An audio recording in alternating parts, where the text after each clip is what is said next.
Bismillahirrahmanirrahim. Assalamualaikum warahmatullahi wabarakatuh.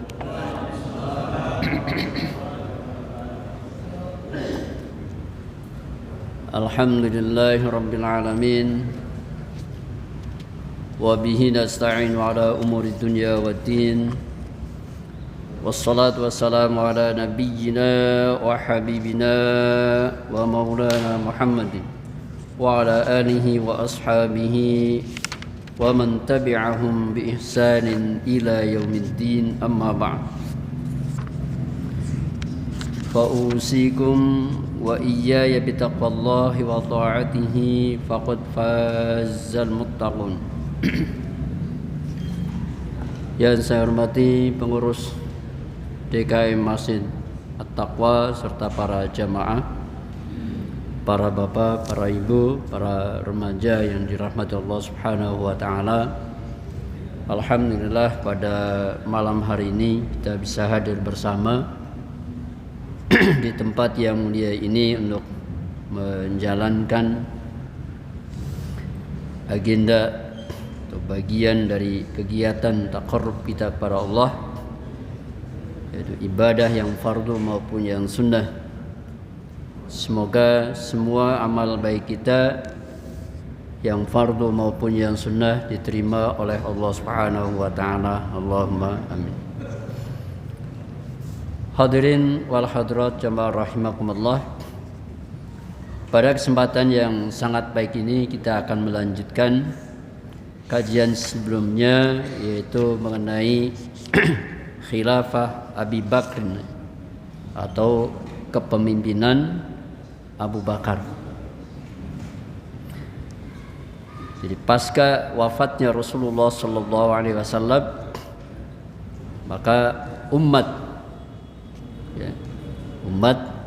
Islam di kalangan Muhajirin dan kalangan Ansar bersepakat untuk mengangkat Abu Bakar sebagai khalifah. Maka mulai saat itulah disebut atau diberikan gelar Khalifatu Rasulillah sallallahu alaihi wasallam, pengganti Rasulullah. Ya, jadi penggantinya itu bukan pada kerasulannya, tapi pengganti pada kepemimpinan umat. Ya, ini menunjukkan bahwa kepemimpinan umat ini satu hal yang tidak bisa dipisahkan dari ajaran agama. Tidak bisa dipisahkan. Ya, ini sebagaimana yang sudah saya sampaikan pada 2 pekan yang lalu. Bahwa kepemimpinan umat, istilahnya khilafah atau yang lain, itu istilah-istilah modern. Ya, yang intinya adalah kekuasaan. Ya.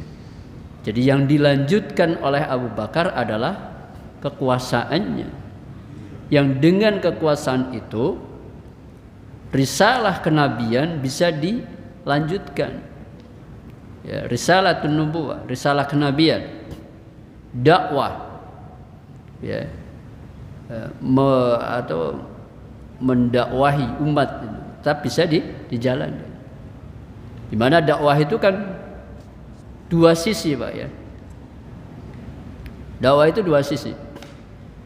Ya. Al-amru bil ma'ruf wan nahyu 'anil munkar.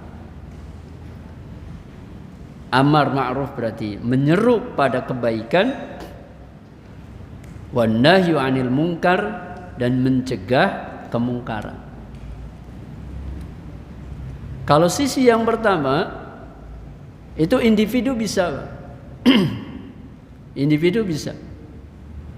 Siapa yang nggak bisa mengajak pada yang ma'ruf? Semua bisa. Ya, sesuai dengan batas-batas kemampuan yang dia miliki. Dengan WA, dengan apa semua, amar ma'ruf bisa. Urusan diterima ditolak beda lagi. Ini. Jangan takut ditolak. Ngajak orang sholat, ya. Jangan takut ditolak, gak apa-apa. Ya, ngajak orang berjamaah, orangnya nggak mau, jangan putus asa. Ini amar ma'ruf. Tidak ada orang yang sampai mencederai gara-gara amar ma'ruf. Ya. Tidak ada orang di penjara gara-gara amar ma'ruf. Tapi kalau sisi yang kedua, resikonya banyak. Ya, yaitu an-nahyu 'anil munkar. Ya, mencegah kemungkaran. Ya. Kalau levelnya masih level pribadi, bisa lah. Ya, kemungkaran yang ada di dalam rumah, itu masih bisa. Ini pun jarang. Ya, siapa yang bisa mencegahnya? Nih misalnya nih, para bapak sebagai kepala rumah tangga. Ya, di rumah udah di luaran sudah aman. Ya, tidak ada kemungkaran yang masuk. Ya, tidak ada kemungkaran yang masuk yang ada di dalam rumah. Tapi siapa yang ngejamin ketika bapak ibu tidur, ya, anak yang ada di kamar sendirian lalu membuka HP-nya, membuka channel, membuka ya yang berlawanan dengan apa yang dicegah oleh bapaknya, nggak ada yang bisa. Ya. Bahkan pemerintah kita sampai sekarang nggak mampu dan nggak mau menutup channel-channel YouTube yang negatif. Ya, bukan nggak mampu, nggak mau. Ya, dibiarkan aja. Ya. Kalau individu siapa yang sanggup Pak menutup itu? Kita punya Kementerian Menkominfo, tapi sampai sekarang Pak, konten porno itu masih banyak. Padahal itu mestinya nahi munkar. Mestinya kan pemerintah itu yang punya kekuatan itu. Ya, tenaga-tenaga ahli banyak gitu. Ya. Sehingga bisa melindungi rakyat itu dari ya. Ketika amar ma'ruf itu bisa mudah dilakukan, tapi nahi mungkar ini membutuhkan perangkat itu.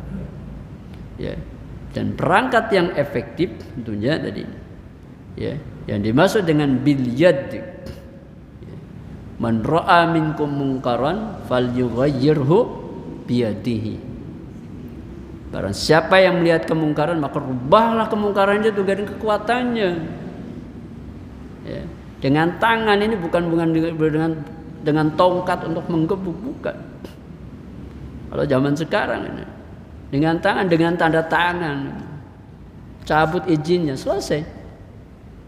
Ya kan? Setelah misalnya ini ada bukti-bukti pelanggaran terhadap aturan, kan tinggal tanda tangan saja. Cuma kan tanda tangannya bawahnya apa? Sebagai apa? Bukan ketua DKM. Kalau ketua DKM nggak digubris Pak. Ya. Tapi kalau yang tanda tangan itu setingkat gubernur, wali kota, atau presiden, atau menteri terkait, oh gampang. Itu biliyad ini. Ya. Ingkarul munkar dengan tangannya, dengan kekuasaan. Sebab biarpun fatwa-fatwa itu disampaikan, hasil seminar dipaparkan tentang kesesatan Islam, dulu ada Islam Jamaah ya.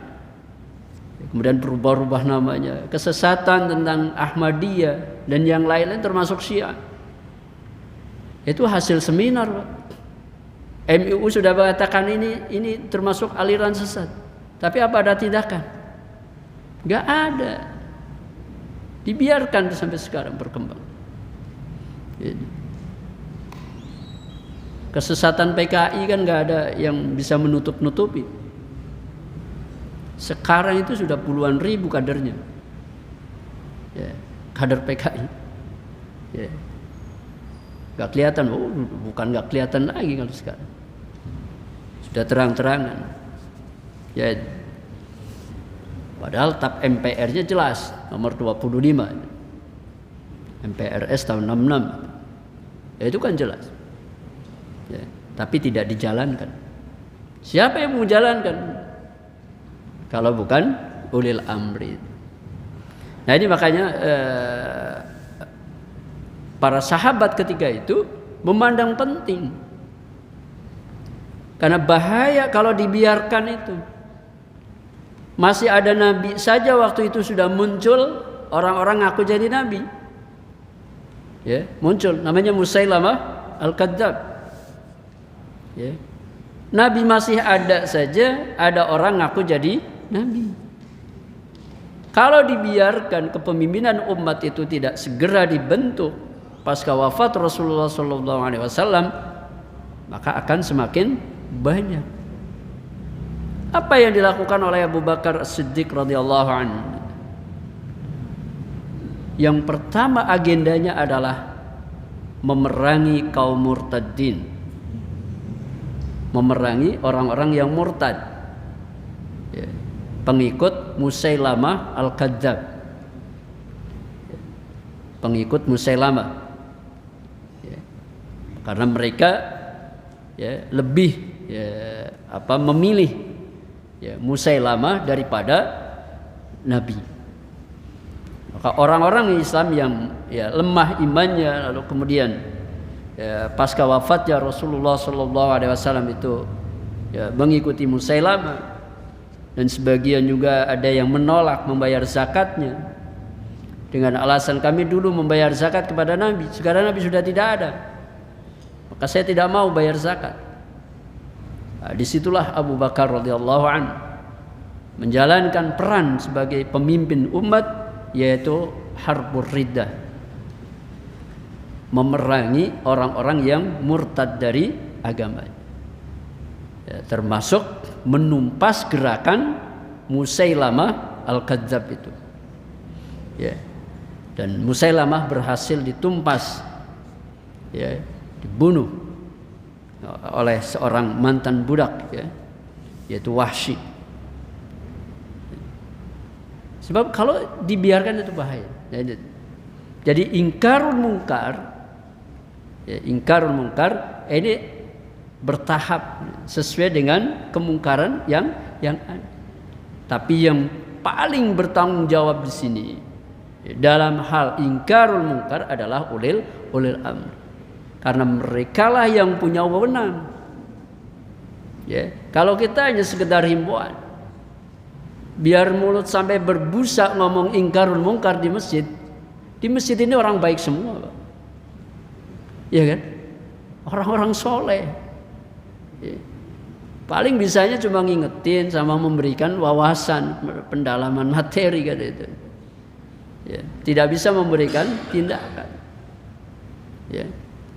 Tapi selembar kertas yang ditandatangani, ya, oleh penguasa itu bisa mengalahkan fatwa-fatwa itu, ya, mengalahkan. Ya, kalau cuma difatwakan saja oleh para ulama nggak bisa. Ya, lalu nanti beralasan lagi. Ya, meskipun mestinya kalau undang-undang kita memberikan ruang, ya, mestinya pemerintahlah yang menjalankan ruang itu, ya kan itu. Karena undang-undang kita jelas, Pak, ya. Misalnya saya sengaja bawa ini biar nggak pakai hadis terus, ya, pakai materi sosialisasi 4 pilar.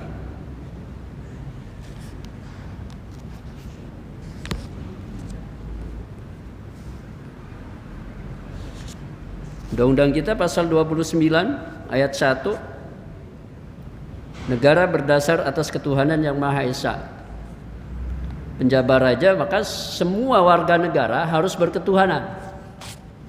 Ya, tidak boleh ateis, Pak. Ya, tidak boleh anti Tuhan. Ini kan sudah jelas. Ya. PKI itu anti Tuhan. Berarti kan bertentangan dengan undang-undang. Pasal 2, negara menjamin kemerdekaan tiap-tiap penduduk untuk memeluk agamanya masing-masing dan untuk beribadat menurut agamanya dan kepercayaannya. Ya, berarti umat Islam punya hak, ya, untuk menjalankan ajaran agama Islam sesuai dengan agama Islam. Ya, ini gitu kan? Kan ajaran agama bukan hanya sholat, Pak. Bukan hanya puasa, bukan hanya zakat. Ya, termasuk di dalamnya ada ya, jinayat misalnya. Jinayat itu artinya hukum pidana. Ya. Untuk orang yang berzina apa hukumannya? Orang yang mencuri apa hukumannya? Orang yang merampok ya, hiraba apa hukumannya? Itu kan ada semua di dalam ajaran Islam. Ya. Nah ini. Jadi penguasa, kekuasaan saja ya, jangan penguasa. Ntar seolah-olah kita menolak ya pemerintahan kita. Ini kan kita bicara ideal itu. Idealnya seperti apa itu? Jadi Rasulullah SAW ketika ada permasalahan, ada Yahudi yaitu berzina. Ya, mungkin sudah pernah saya sampaikan di sini. Yahudi yang berzina.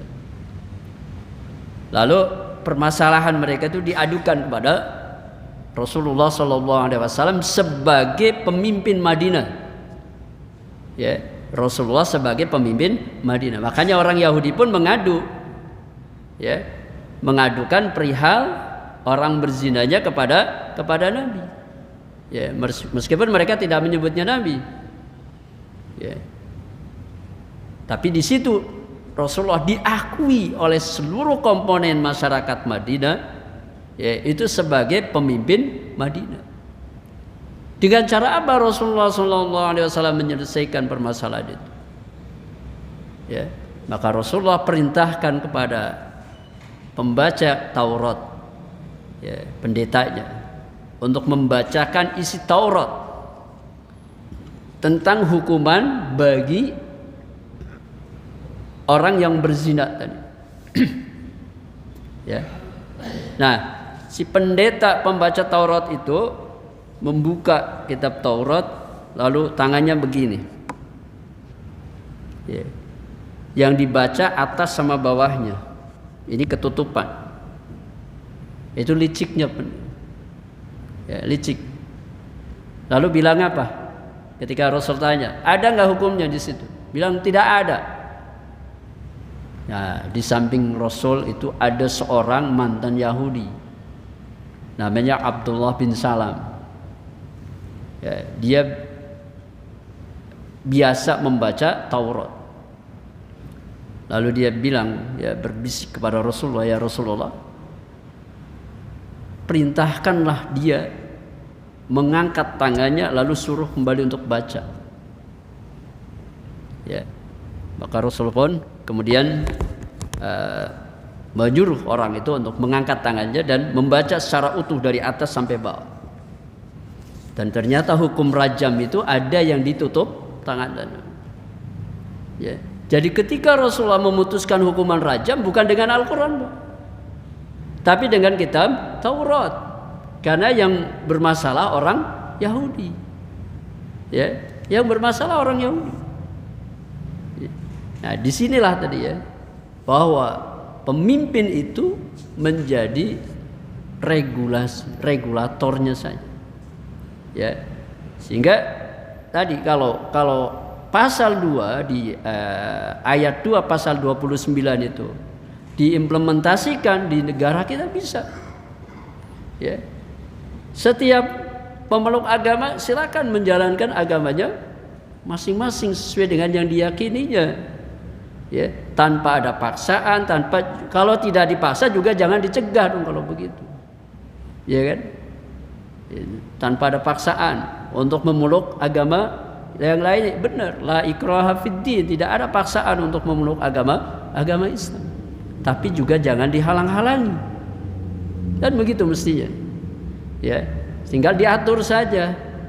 Silakan selain yang beragama Islam menjalankan ajaran agamanya, gitu.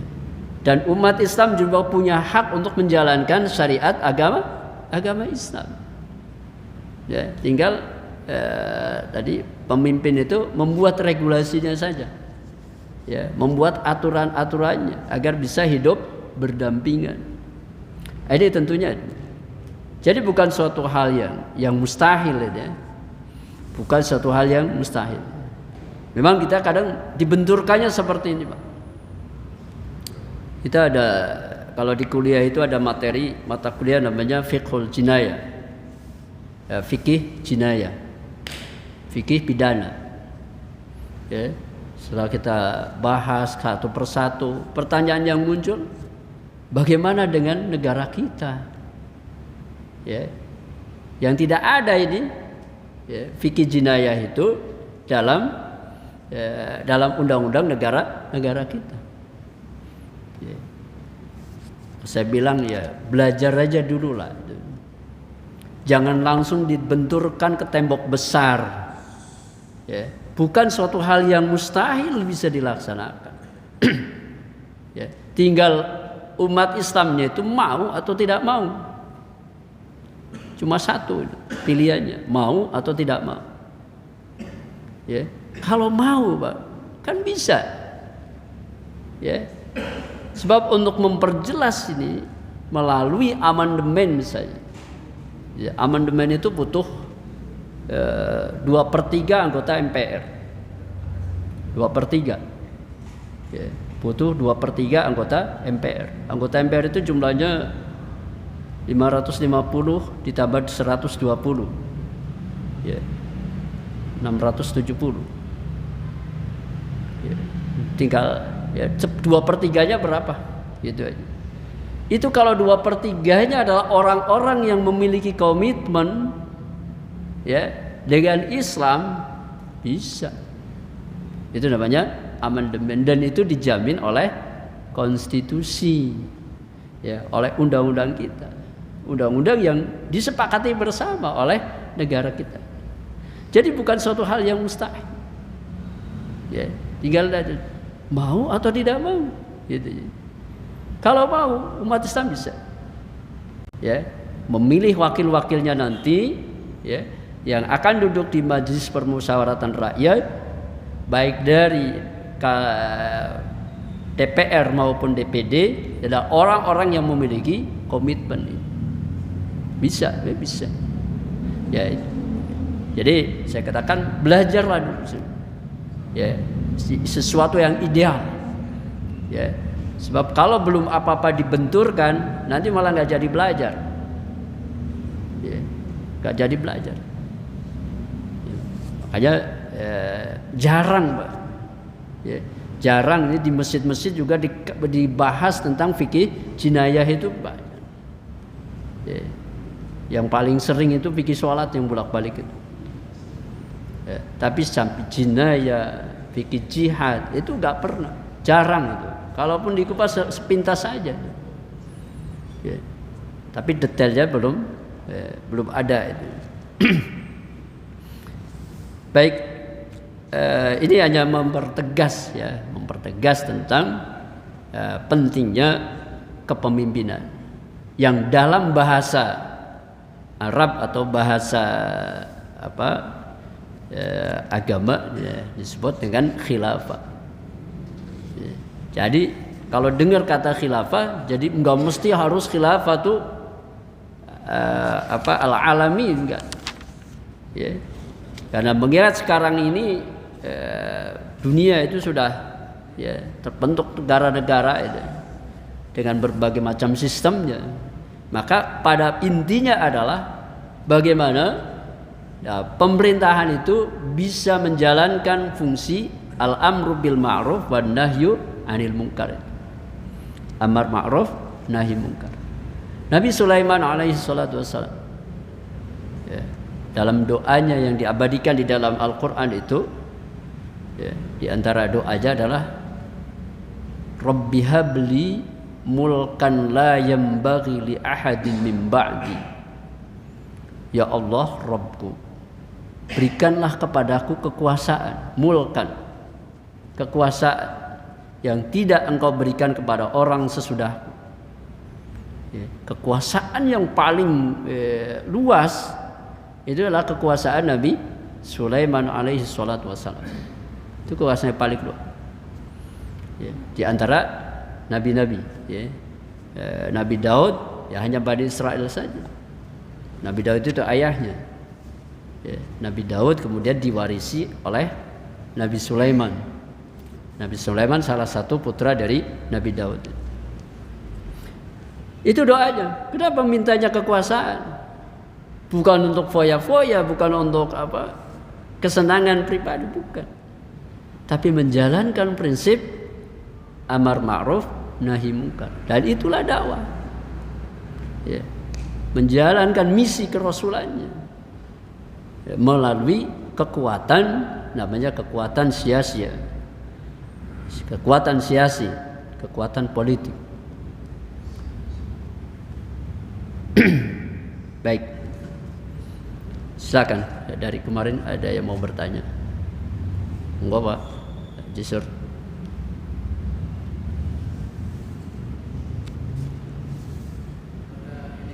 Ya, enggak.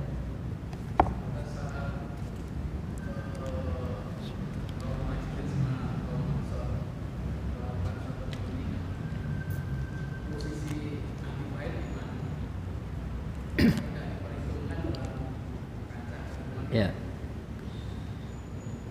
Ahlul Bait ketika itu mengurus jenazah Rasul. Ali, ya.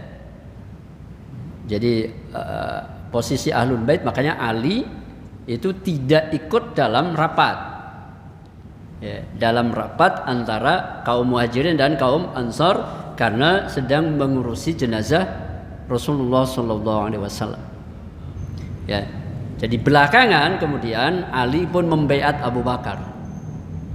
Ya, belakangan setelah masyarakat itu membaiat secara resmi dengan aklamasi, ya, sepakat semuanya. Di situ Ali belum ada, tapi kemudian Ali menyusul.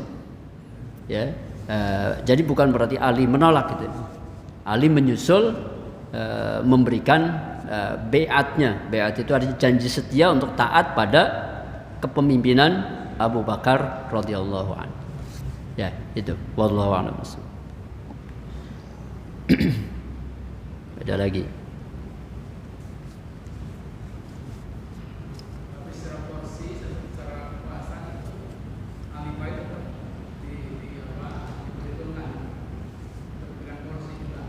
Iya. Kenapa, Pak?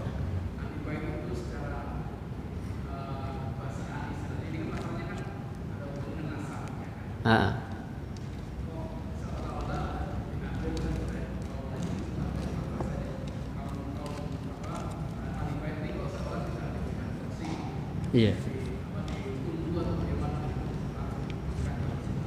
Iya. Ya kan sama-sama pentingnya ya. Kalau kita menganalisanya kan sama-sama penting. Mengurus jenazah Rasulullah penting, ya. Mengurus kelanjutan urusan umat juga penting. Makanya di sini bukan ada penolakan. Ya. Sebelum menghadiri rapat, Abu Bakar juga sudah artinya mendatangi rumah Nabi. Demikian juga Umar. Ya. Umar itu semua sudah. Jadi bukan berarti sahabat ini tidak ada yang takziah atau ya, kan terbatas gitu ya. Nah, Ahlul Bait ya dalam hal ini tentunya ya, yang menonjol itu kan ketika itu kan sahabat Ali gitu ya. Sahabat Ali. Itu dengan keluarganya dan tentu keturunannya, itu yang mengurus jenazah Rasulullah SAW sebelum pemakaman. Karena pemakamannya hari Selasa. Ya, wafat hari Senin, dimakamkannya hari Selasa itu. Ya, itu. Nah, di hari Senin, di hari wafatnya itulah di sini antara kaum Muhajirin dan kaum Ansar yang menjalankan musyawarah di Saqifah Bani Sa'idah. Ya, karena melihat jangan sampai kekuasaan itu kosong. Ya, bahaya karena ada orang Yahudi yang berambisi untuk menjadi pemimpin Madinah. Ya, berambisi. Ya. dan sangat kecewa ketika ternyata yang menjadi pemimpin Madinah adalah Rasulullah SAW. Ini jadi musuh bebuyutan ya.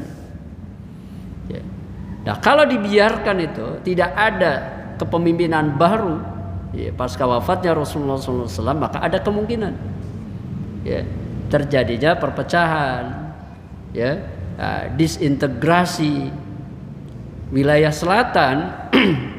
Wilayah selatan itu Bani Hanafiyah, itu memisahkan diri. Bani Hanafiyah itu pengikut Musailamah Al-Kadzdzab. Pengikutnya itu fanatik banget sama Musailamah. Sampai mereka bilang, saya tahu Muhammad itu benar, Musailamah bohong.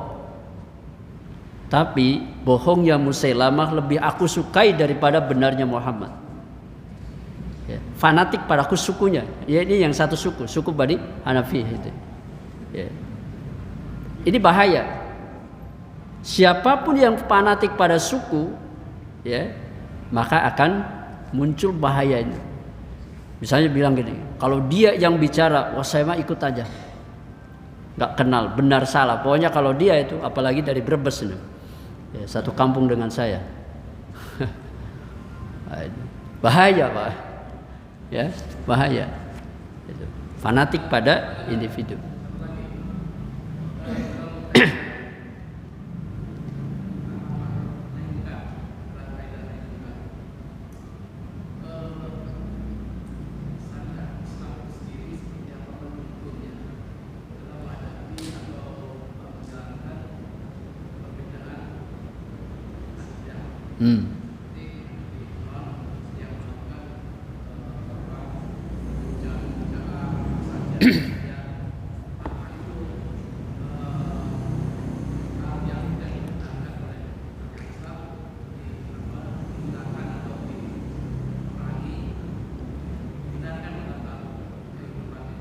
Iya. Nah, misi dakwah tadi misi dakwah yang dijalankan oleh Rasulullah SAW itu tetap prinsipnya dari la ikraha fid din, tidak ada paksa, tapi ditawarkan Islam, ditawarkan solusinya, apalagi untuk orang-orang yang berada di wilayah Madinah yang ada Yahudi, ada Nasrani, ada penyembah berhala, bahkan Majusi juga ada. Itu. Jadi mereka tidak dipaksa harus mengikuti agama Islam, apalagi dipaksa masuk Islam. Tapi masing-masing dilindungi sesuai dengan kesepakatan. Maka kesepakatan itulah yang kemudian dibuat melalui Wasiqatul Madinah. Wasiqah Madinah, piagam Madinah. Itu yang jadi acuannya. Jadi bukan berarti kalau umat Islam itu berkuasa, maka yang selain Islam kalau nggak taat nih harus dibinasakan, enggak. Tetap biarkan sesuai dengan keyakinannya itu. Tadi sebagai regulator saja. Ini isu-isu yang berkembang kan seperti itu. Seolah-olah kalau umat Islam itu memegang kekuasaan, yang lainnya dipaksa harus mengikuti ajaran Islam. Seolah-olah begitu. Padahal kan tidak. Sebagaimana dalam sejarah Rasulullah SAW memimpin Madinah itu. Kalau Fir'aun dengan Musa kan beda lagi. Fir'aun sebagai orang paling jahat di dunia. Kemudian Musa, Allah perintahkan untuk mendakwahi Fir'aun dengan lemah lembut kan. Faqula lahu qawlan layyina la'allahu yatadzakkaru aw yakhsha. Sampaikanlah, katakanlah kalian wahai Musa dan Harun. Karena Musa didampingi oleh Harun, Nabi Harun. Katakan kepada Fir'aun dengan layyina, qawlan layyina, bahasa yang lembut. Dan Musa pun menjalankan itu, tapi Fir'aun menolak. Ya, yang akhirnya dilakukan pertandingan. Fir'aun nantangin, ya, kalau benar kamu sebagai nabi, sebagai rasul, coba tanding. Ya, kesepakatan tanding itu ya, agar masyarakat bisa menilai siapa yang benar. Fir'aun yang mengatakan ana rabbukumul a'la, akulah Tuhan kalian yang paling tinggi, atau Musa. Ya, disepakatilah tandingnya itu di hari libur, yaitu hari raya. Ya. Musa mintanya begitu, hari libur. Kenapa hari libur? Ini diplomasi politik namanya. Kenapa tandingnya mintanya hari libur? Ya, karena masyarakat tidak ada yang kerja, sehingga banyak yang menonton pertandingan. Ya. Setelah disepakati, Fir'aun pun menyepakati hari libur waktunya. Fir'aun mengumpulkan tukang-tukang sihir, ya, penasehat-penasehatnya, ya, para tukang sihir dari penjuru dunia ketika itu dikumpulkan. Ya. Mereka kumpul, mereka minta, ya, kata tukang sihirnya, ya, apakah kami dapat hadiah kalau saya menang, kalau kami yang menang? Ya. Jadi ada deal, ya, deal politiknya. Tukang sihir juga minta, kalau kami yang menang apa hadiahnya? Kata Fir'aun, indakum laminal muqarrabin, kalian termasuk orang dekat, nanti bisa, ya, keluar masuk istana bebas. Ya, dibuatlah. Tapi di hari pertandingan itu Musa juga datang, ya, seorang diri. Ya. Lalu terjadi dialog antara tukang sihir Fir'aun dengan Nabi Musa. Mereka berkata, wahai Musa, apakah kami yang melemparkan terlebih dahulu atau kamu yang melemparkan? Kata Nabi Musa, silahkan kalian yang melemparkan dulu. Mereka melemparkan tali-tali, ya, dilemparkan menjadi ular-ular kecil. Sebagai manusia, ya, Nabi Musa kan belum tahu apa yang harus dilakukan. Sebagai manusia ada perasaan takutnya, ya, sebagai manusia. Jadi Nabi Musa juga nggak bilang, nggak takut. Ada rasa takutnya. Ya, pada saat itulah kemudian Allah perintahkan, lemparkan tongkatmu. Fa'alqi 'asaka, lemparkanlah tongkatmu. Fa idza hiya su'banum mubin. Tiba-tiba tongkat itu menjadi ular yang besar. Su'ban, atau yang dari tukang sihir itu kan ular-ular kecil. Dilahap semuanya sampai habis. Ya. Ular-ular kecil yang dari tukang sihir itu habis semuanya, dilahap sama ular besar. Ya. Disitulah kemudian masyarakat menyaksikan, ya, apa yang disampaikan oleh Nabi Musa adalah benar. Tukang sihirnya pada sujud, pada taubat. Ya, tukang sihirnya saja sujud. Jadi ikut Nabi Musa.